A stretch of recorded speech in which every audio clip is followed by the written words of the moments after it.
Yan mga sir, no? So, good evening mga sir. Yan, no? Dito si Master Ken. Dito kami sa... Yan, no? Calamba, Laguna mga sir, no? So, may gusto lang ako sa inyong i-share. Yan, no? So, gusto ko lang sa inyo ituro kung paano ba kami gumagawa ng terminal lugs mga sir na hindi nabubunot. Yan, no? So, makita nyo sa dulo. Yan, binalatan na natin gamit yung wire stripper mga sir, no? So, wire stripper yung gamit namin na tools para dito. So, mura lang to sa Shopee mga sir, no? So, parang mga 150 something lang yan. So, turo ko sa inyo kung paano kami gumagawa ng lugs. Yan, no? Okay.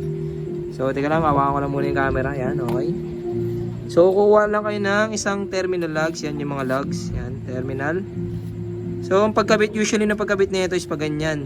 Kaso, ang problema sa ganun is nabubunot yan. Pag ginanon mo, madali siya mabunot. So, sa amin sa Motor AP Garage, diskarte namin sa pag ganyan. Yan, papakita na ko sa iyo. Yan, okay. Tapos, pag nakabaliktad na, makikita nyo may dalawang pin dyan. Yan.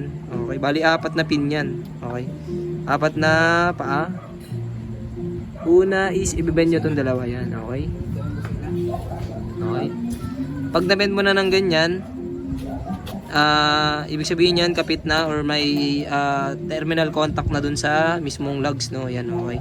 Tapos, ibabaliktad mo lang yan. Yan. Yan o, laglag yung cellphone ko, nalaglag iPhone 14 Pro Max natin yan, okay. Tapos pag nabaliktad mo, okay na. Okay na sa kanin video tutorial natin, oh, pero nalaglag. Tapos iipit mo na yan, oh. So yung dalawang uling paa na natitira yan. So ganyan magkabit ng terminal lugs na di nabubunot mga sir, kahit atake mo yan. Yun o. Okay. Patang ka ako pre. Kita natin. Patang ka ako pre. Yan. Ano lang muna? Ay mga pre. Iyan o, makita nyo yung mga persa namin ni Master Ken o. Tingnan nyo, di na-attack. Yes sir. So ganyan, gumawa ng terminal lugs mga sir na di na-attack yan. Okay. Ganyan. Tapos babalutan mo lang ng shrinkable tube or rubberized tape mga sir. No? Yun lang mga sir, no? Share ko lang sa inyo. Yes sir. Yun. Bait ni Master Ken. May sarili na.